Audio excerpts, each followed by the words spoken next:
Hi, this is Brian King.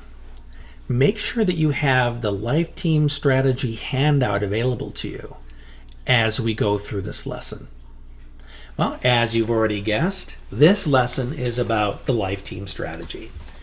I actually came up with this strategy about 20 years ago when I was looking for a simple way to filter the people that were in my life. I was raised like many people in a very dysfunctional family, people that had very conflicting opinions on different subjects, where I should go to school, where should I look for a job, what books should I read, and it was very confusing. So I needed to figure out who should I listen to, who should I allow to influence me, and I came up with this strategy, and I hope it will have the same benefit for you as well. Now, in order to give a little context to how we're going to use this, these different modes of operation, these different styles, are just that, styles. It doesn't necessarily reflect the entire person. It can be very contextual, okay? And these different styles refer to how a person can support or sabotage you depending on the situation you're in. And another important thing to remember is that these different styles are driven by the individual's beliefs and values. Because no matter how passionately a person delivers their opinion, the reason why it's so passionate is because they've decided in their minds that they speak the truth, that their perception on this is immaculate, that you can trust them no matter what. It's important for you to consider the fact that a person may not have the facts. They might just have a very passionate, emotional experience about what you're inquiring about. And it's their emotion that's driving it, not necessarily the evidence. So if you're not sure about a person's experience around it, you can always ask them, do you have an article you could recommend? Or a book you could recommend so I can read up more on what you just told me? They might not have anything. And that may mean that it's more emotional and factual. But in either case, it's always important for you to trust them, but verify their point of view. Go out and do your own research, even if they don't have resources. Sound good so far? So let's jump in. The first style and the first member of the life team is the starter. When you think about any sporting event, male or female, because you know darn well they're butt kickers in both genders, you're thinking of people that have the skill set that you know you can go to create the most consistent results. You don't want people that like to start strong but fumble at the goal line. They just have a hard time seeing it through. That's not a starter. Starters are consistent. Now, it doesn't mean they're perfect, but it means more often than not, the majority of the time, you can give it to them and know it's going to be done. You know, one of the best compliments I got in one of my jobs before I became an entrepreneur is my supervisor said, you know what, Brian, one thing I like about working with you is I can give you something to do and I don't have to worry about whether it's going to be taken care of. And I learned that work ethic from my father. He would spend 15 hours a day working, and he wouldn't stop until what he was doing met his personal standards. He didn't want to have to go back and fix it because he missed something. And he worked his tail off to do that. And I saw this. My father was a role model for me, and he created certain results that I wanted to emulate. So the starters in your life are the ones you look at and say, man, I wish I could be that good. I wish I could get those results. That makes that person a starter because you like the results they're getting. Now, other things to understand about starters is that they want to help other people become successful. They believe in mentoring. They want to lift people up. They're the kind that when you are knocked down, they say, how can I help you? Or let me help you get better results. They're solution focused. They're self-motivated. They're happy to provide resources for you. A starter will make introductions. They'll say, hey, I know somebody you should know. I know somebody who can help you. I know somebody who is the expert on this. Let me give you their phone number. Wait, I'll let them know you're calling. Starters will go out of their way to help you be successful. And they really value the win-win because they realize that part of our success is helping others succeed. They're not looking to hold other people back, to sabotage. They love the idea of having other people that are on the top of the mountain with them. The next person in the life team is what's referred to as the sneezer. Now, this is a marketing term. I imagine you're familiar with the concept of something going viral. If you spend any time on the internet, you know what that means. Well, who spreads viruses? People that are sneezing all over the place.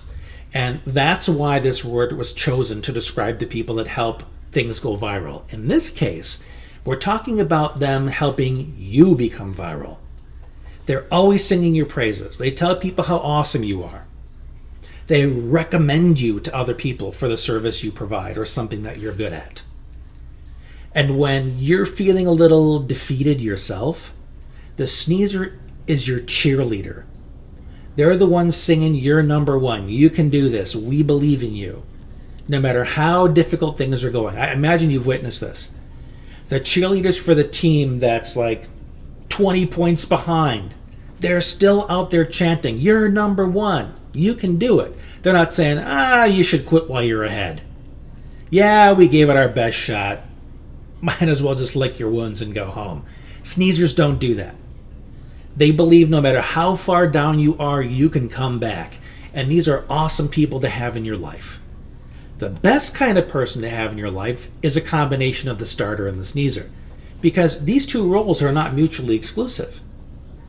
Somebody can believe in you your ability to use the strategy they just taught you. So the starter that showed you the way also believes in your ability to walk that path. The more people you have in your life that are like this, the better. They could be coworkers, supervisors, mentors. Or they could be coaches like me. The people that teach you what it is you need to do to get the results you want. And then they continue to encourage you every step of the way so you can push through your procrastination and your fear to get those results. Now, the third communication style is the sitter. This is a person that's full of doubt and indecision. They really don't take a stand. They want other people to tell them what to do, how to think, how to feel about particular issues. In fact, our politicians rely upon us being sitters. They want to tell us what to think and believe and how to vote. That's an unfortunate situation. Or the person in a corporate setting that says, just tell me what to do and I'll do it. Whatever you want, boss. Now that can seem very loyal, but that can also be very submissive. You as somebody that is an aspiring leader, or may already be a leader, you cannot afford to have people around you that are indecisive, that are not proactive, because they're not going to take the bull by the horns and be trusted with responsibility because they're too busy waiting to be told what to do. In your personal life, you need someone to help you move, someone to help you set up before a party. They say, I'll be there, I'm happy to help out. Then you never hear from them. They simply don't show up. Or if they do, they're incredibly late with a whole lot of excuses as to why they weren't there, why they didn't call, why they didn't think of it. This is not a person that's going to help you to get the results you want. Now, you may love this person. This person may be very close to you. But that doesn't mean you owe it to them to trust them with things that are important to you. You can give them one opportunity after another to step up. But if they consistently don't, you're going to waste a lot of time trying to convert them. Hopefully they'll be ready someday and they will come to you as somebody they want to model. Then give them some advice, give them some direction. But ultimately it's their beliefs and their values that it's okay to make excuses, it's okay to blame, it's okay to procrastinate. It's those beliefs and values that are driving that behavior. And until those things change, they won't change. The next member of the life team is a schauer. The schauer can be thought of as the negaholic. The person, this is the worst case scenario, mind you, the person that's negative about everything in their life. Now, those who knew me growing up and into my early 20s knew that I was this way. People that know me now can't believe it when I tell them this. I can find a reason to be depressed on a sunny day. I would say, oh yeah, it ain't gonna last though. I'm sure it'll rain. Just wait. I was hard pressed to find anything to be happy about. And my life experiences during that time were pretty rough, but that's no excuse. That's just what allowed me to give myself permission to feel lousy about everything. Now it could also, a schauer could just be situational. One classic example is you ask for a recommendation for an accountant or somebody to come do some housing repair, and they'll say, whatever you do, don't hire this kind of person. They're the worst. They'll screw you over, they'll take your money and walk away with it. And you, if you trust this person's perception, could walk away saying, holy cow, I'm glad I asked you. Man, you just saved me a whole lot of heartache. But the reality is, this person could just be speaking from one bad experience. They may not have done enough research, or any at all, but they care about you and want to protect you. So they will passionately encourage you to think the way they do and to not take action on creating this result. Let's say you wanted to start your own business and you ask somebody that you know, like, and trust because you're buddies, you've been together for a while, or it's a coworker that you trust, and you say, you know what, I'm thinking about going out on my own. And the next thing you know, you're on the receiving end of a lecture about what a horrible idea that is, about all the risks you're taking if you decide to go into business for yourself, and how they are so glad you asked them because now they can set you straight. And you're listening to this person and thinking, well, maybe I'm, biting off more than I can chew. Maybe that was a bad idea. Maybe I should rethink this whole thing. But at the end of the day, this person is coming from one of two places. They're coming from their own fear about leaving the security of the 9-to-5, or they're coming from the place of trying to start their own business, not being prepared, not having any mentors, and failing miserably. And they believe that if you were to try it, that you would have the same success or lack of success that they did. So it's important to get many opinions about whatever it is you're trying to create. You're trying to get a new furnace installed. You're trying to find a new accountant to help you with your payroll and taxes. You're trying to find somebody who's successful in business. You need to start with the people that have gotten the results you want. Not just asking the people that you're comfortable with, because they may or may not be authorities on this or qualified in any way to give you feedback, okay? The final member of the life team is the schauer. The schauer is the opposite of the starter. The schauer wants to actively sabotage you to prevent you from being successful. This may be the competitor in your niche that trash talks you. Oh, you don't want to hire so-and-so as a coach, man. He's real shady. And the schauers, unfortunately, may be so egotistical and so win-lose in their thinking, meaning they think in terms of scarcity. I can only be successful if my competition's doing bad. So I've got to trash them. I've had colleagues do this to me over the years. Well, they'll be nice to my face and say, hey, tell me what you're up to. I'm really fascinated by it. Then they'll go to other people and say, you don't know what you're talking about. They'll try and make you look bad. Or, if you're in an employment situation, a schauer might be somebody who's intimidated by you and the relationship you have with the boss, and you're both jockeying for the same promotion. So they'll do what they can to try and talk about you behind your back to use their influence and maybe the trust they have with their supervisor to say, I wouldn't trust so-and-so if I were you. He can be kind of a slacker. Yeah, he puts up a good front, but end of the day, I don't think he's somebody that's reliable. And they will instill the other person with doubt about you to try and prevent you from getting ahead. Now, one more thing I want to say about the shouter, the role I just spoke of previously, is the shouter is the opposite of the sneezer. Whereas the sneezer believes in you wholeheartedly, the shouter wants to use the power of their voice to encourage you to doubt yourself. They're not like the shover in that they're going to try and manipulate relationships and they're going to work necessarily behind your back. The shouter's just encouraging you to think negatively, to believe as they believe. Now that you're pretty familiar with these 5, I want you to think about these 5 in terms of how you communicate. Are there times when you're a shouter? Maybe you have children. Maybe members of your family call you up and you say, I wouldn't do that if I were you. Man, that's the worst decision you could make. And you're forgetting that you're talking from your own beliefs and values.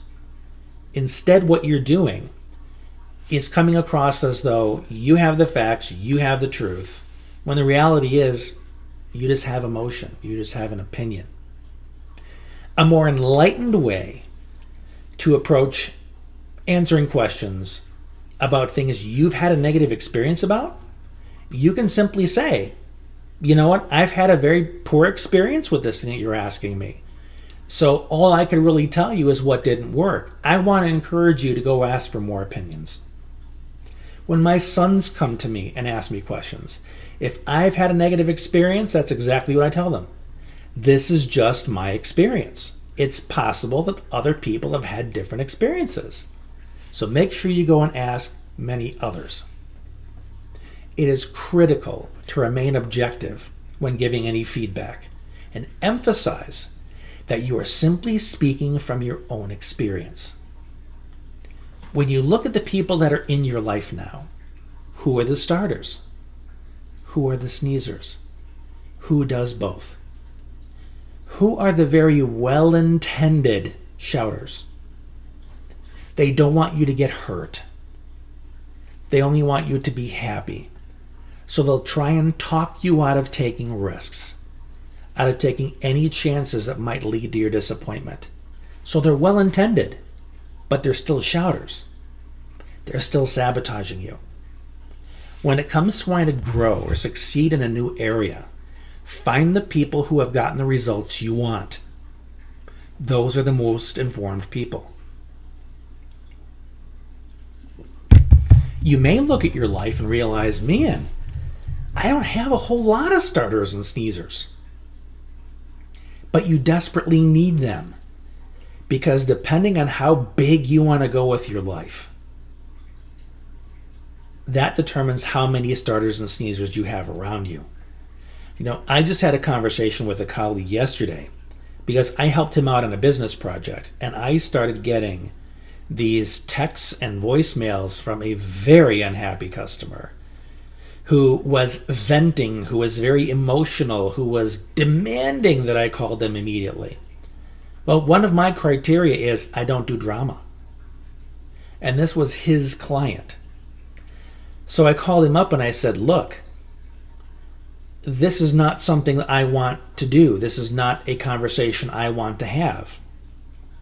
I said, I helped you out on this project, but I don't do drama. I need you to call these people back and take care of it. And he started talking to me about, I don't want to talk to them either. I said, no, you don't understand. They're calling me. I do not agree to take on this problem. I need you to be the starter. I need you to solve their problem. And once I told him in no uncertain terms, and I wasn't angry with him, I was just very factual, because I was not going to allow their emotion to become my emotion. I said, please take this on. Please be the responsible business owner and step up and do this. And he took care of it and my phone stopped ringing. Because where he forgot to be a starter, I reminded him where he could be a starter. So I was a sneezer for him. I said, you can do this. You can handle this. This is your responsibility. And fortunately, he stepped up.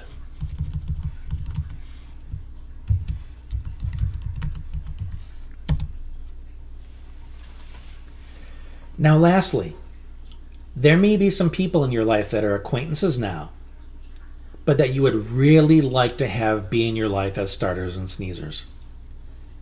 The best way to do this is to get to know them better, is to reach out and say, hey, I've heard a lot about what it is you're doing, and I'd really like to support you.